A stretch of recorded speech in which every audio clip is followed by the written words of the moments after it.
Being a doll collector that lives in the United States is a privilege in and of itself, and if you didn't already think that, then I'm sure this video will make you change your mind. This is going to be yet another thrift store haul. I know that the last two videos that I uploaded on this channel were also big hauls, but I went to a couple of my local thrift stores in my area and I found some really good dolls last week that I really want to share on here, and you all seem to like my thrift store hauls whenever I do them, so why not? Now, some of the dolls today, I'm not really sure which ones I'm going to be keeping and which ones I'm going to be either giving away or selling to somebody else. See, my mentality used to be like, if I wasn't 100% sure that I wanted that doll, I'd usually save it, like I'd leave it there for another collector. But what usually happens whenever I do that is I either go home and I kind of regret not getting it, and then I go back the next day and it's not there, or one of the local flea market vendors picks it up, and then I see it at the Nashville flea market a couple weeks later at a marked up price. So how I've been operating lately is, if I'm kind of on the fence about a doll that I find at a thrift store, is I'll pick it up regardless, and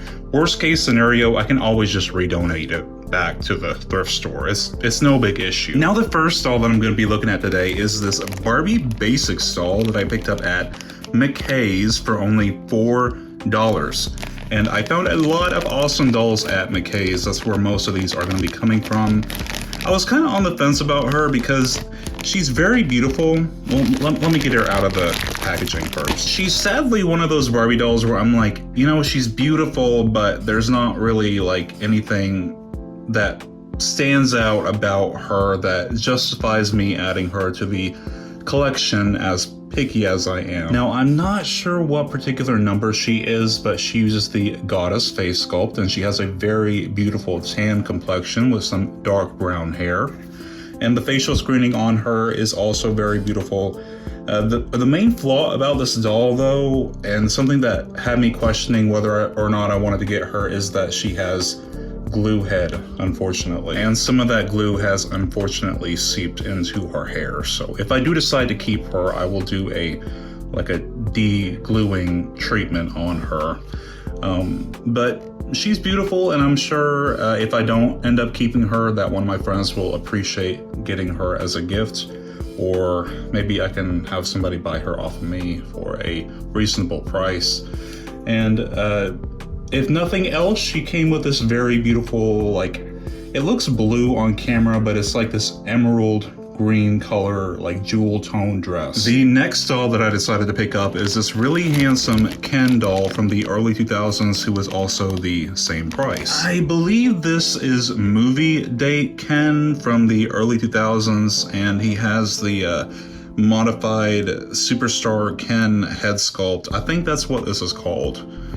By collectors. It's got the like the newer neck mechanism, so if I can find one of those articulated fashionistas Kens with the short neck, I can give him some elbow and knee articulation. I guess I just picked him up because I don't have another Ken doll in my collection that I've kept with this head sculpt. He looks a lot more handsome than most Ken dolls were that were released with this head sculpt. I'll just say that much.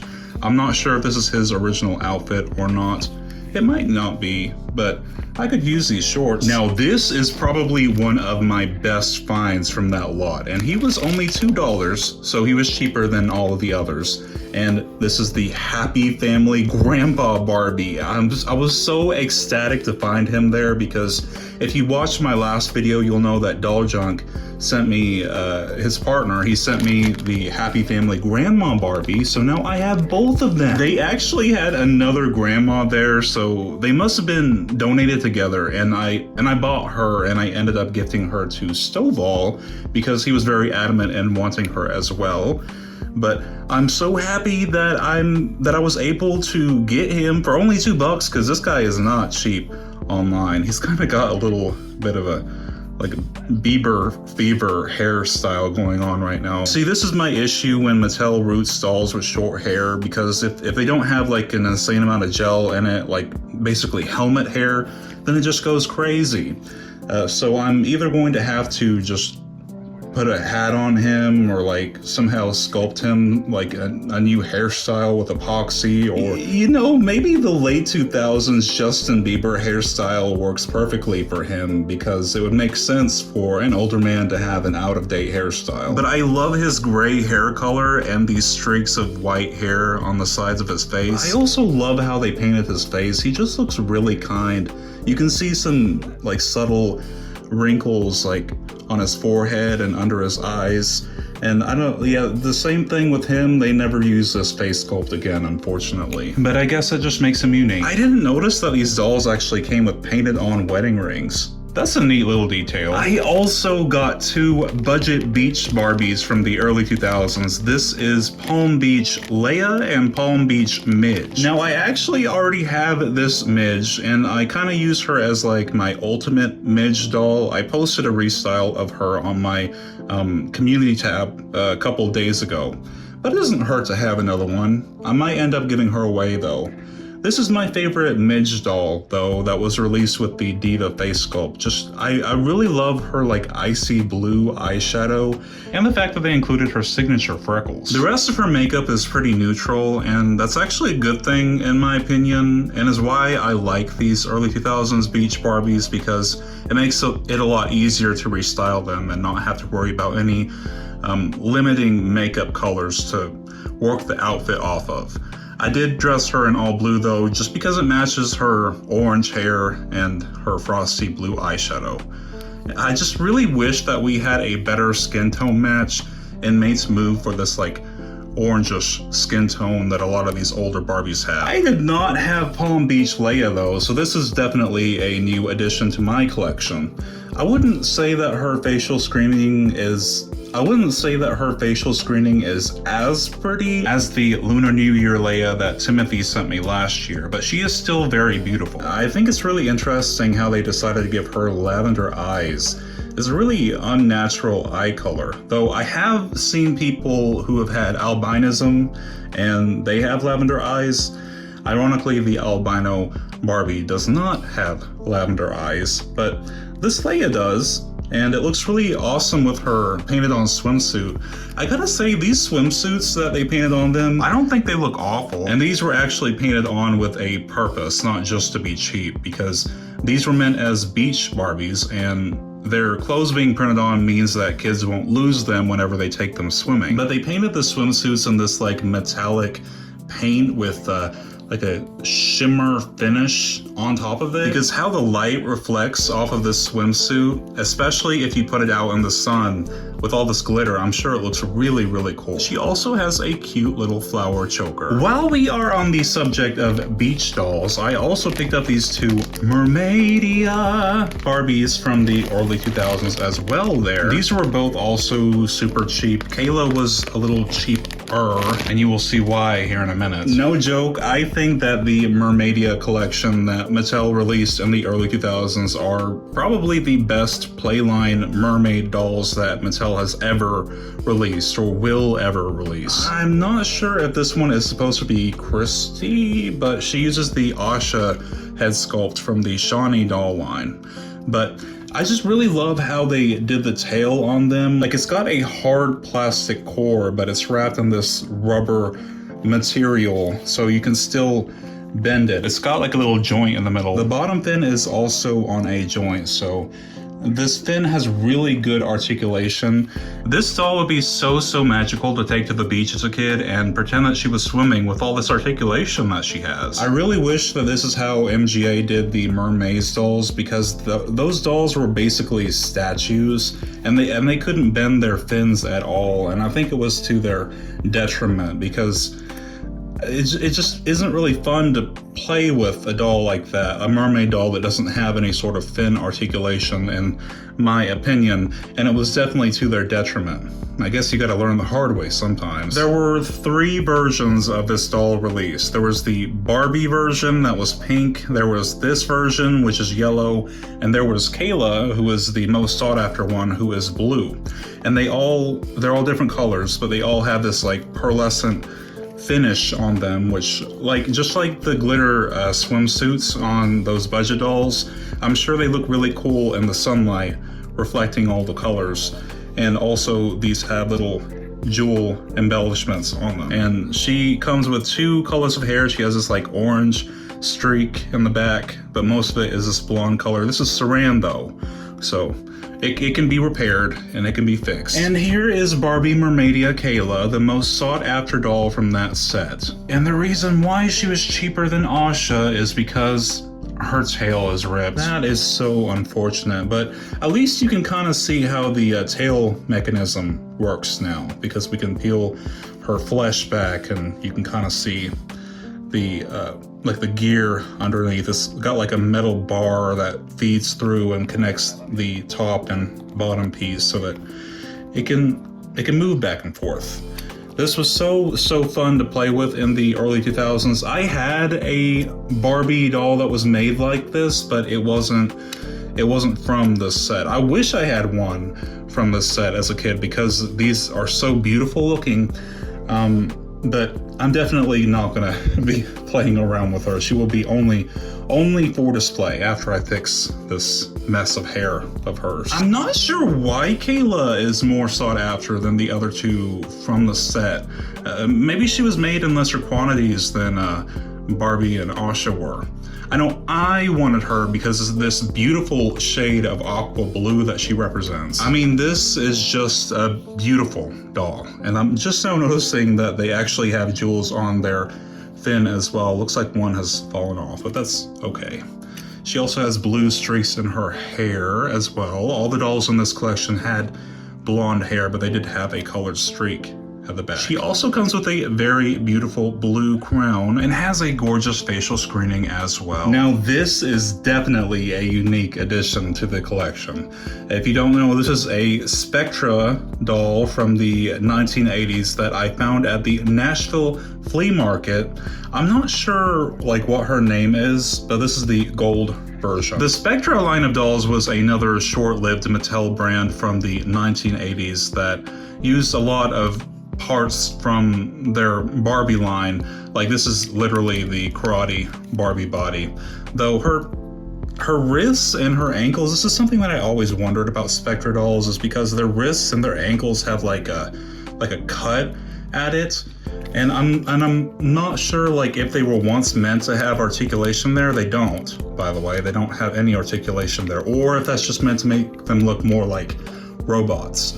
And that's their main thing, is that these are like a bunch of robots from outer space. And I think their tagline was like lacy and space or something like that. All their clothes were like made of lace and stuff, and all their bodies have this like metallic finish, which I think is really cool, but at the same time, I wish that the head matched the body.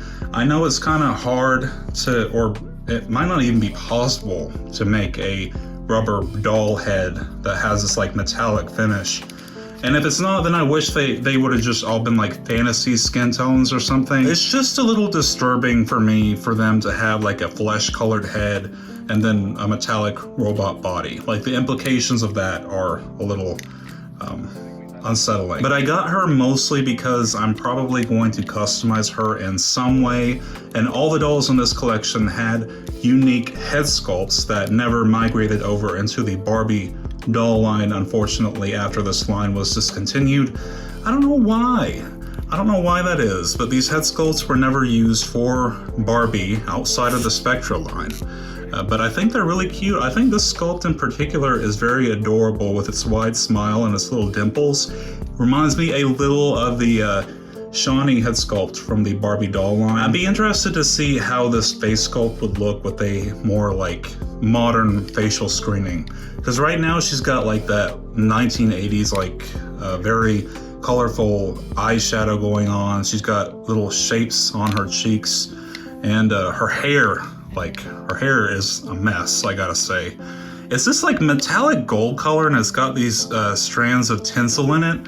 I'm not sure what hair fiber this is. This is either saran or Conneclon, I'm not sure.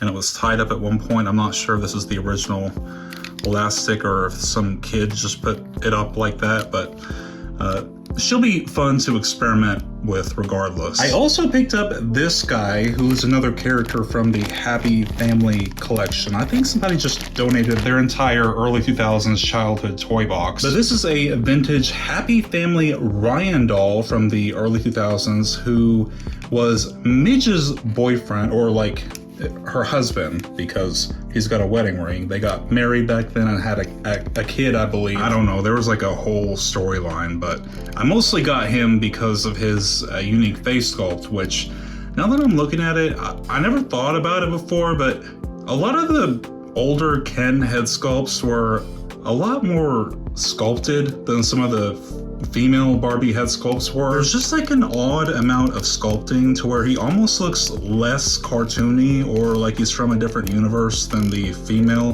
dolls, with like his smile lines and how defined his nose ridge is, and he even has like bags under his eyes. I just feel like some of the male head sculpts from back then are a little over sculpted, but I don't have another Ryan, and he is definitely a unique addition to the collection. And if nothing else, he does come with this really nice quality outfit from that time period. Speaking of nice quality outfits, the last two dolls the last two loose dolls that I picked up from that store are these two. I think they were called Star dolls from the 2010s, who I really picked them up just as fashion packs, really. Now, I honestly don't know a whole lot about the Star dolls doll line. I mean, I've seen them online before, and I know that they were made by Mattel in the 2010s. I don't like their heads because for one, they have glue head, and for two, they have rooted lashes, so they don't really fit in with the rest of my collection that has just painted on eyelashes. But their outfits are really, really nice quality. The blonde one comes with this really cute dress, which I thought was two pieces, but it's not. It's cute together though, so I'm not too upset about it. But it's got a top piece that is just black, but it's got these little bow detail on the front, and these are individual bows that are sewn to this piece of fabric. I think it's really cute. And the skirt is like this glittery fabric that's got like a zigzag pattern. And it is separate from the jacket, which is a good thing. The jacket is this like a woven material. It's like a light pink color. It's got some faux pockets on the sides and this cute little metallic silver brooch on the side. So this will definitely look cute on one of my Barbies. And then there's this last one that comes with dark raven black hair and has this like G3 Draculaura vampire bang haircut. And she's very beautiful. Like I said, though, she's got those rooted eyelashes that are honestly super, super uneven. Like that does not look good. But I got her as a fashion pack as well. Was hoping that she had a shirt under this jacket. She does not, unfortunately. I don't think she does. No, she has a painted on bra under the jacket, but she does come with this deep purple jacket, and it's got like a little plastic clip on it that I can't put back together for the life of me. So I'm just gonna leave it undone. It has these cute little cuffs on the sides, and this, whatever this is. The pants are cool though. I definitely liked the pants. Too bad that they don't go under the boots though. They're not like a full, they're like capris basically. She comes with a plastic gray belt, and she does come with her shoes. The other one didn't come with her shoes, but this one does. Their feet are bigger than normal Barbies, so this might fit better on a tall or curvy Barbie. And they do have black painted laces, which is an awesome detail. I might paint the bottom of this black as well though, just to give it more contrast. You know, I have people watching my channel from all over the world, and my international viewers are always telling me about how lucky I am that I have so many shops in my area that I can just drive to and get all these really nice dolls for basically free. And you know, I also noticed how most of the people who are complaining about how terrible quality Barbie's clothes are nowadays are the people who do live in those countries and they can't just drive to their thrift store down the street and get their Barbies some nice quality older clothes for an affordable price. So I definitely recognize that, and I try to take that into consideration when forming my opinions. Not everybody has a thrift store that's going to provide these nicer clothes to them. But if you do have any off shops in your area, they can be a great great source for finding some nice quality outfits for your newer fashion dolls. If you haven't already, be sure to like, comment, and subscribe if you enjoy my content to support my channel, and I'll see you all in the next video. Thank you so much. Bye.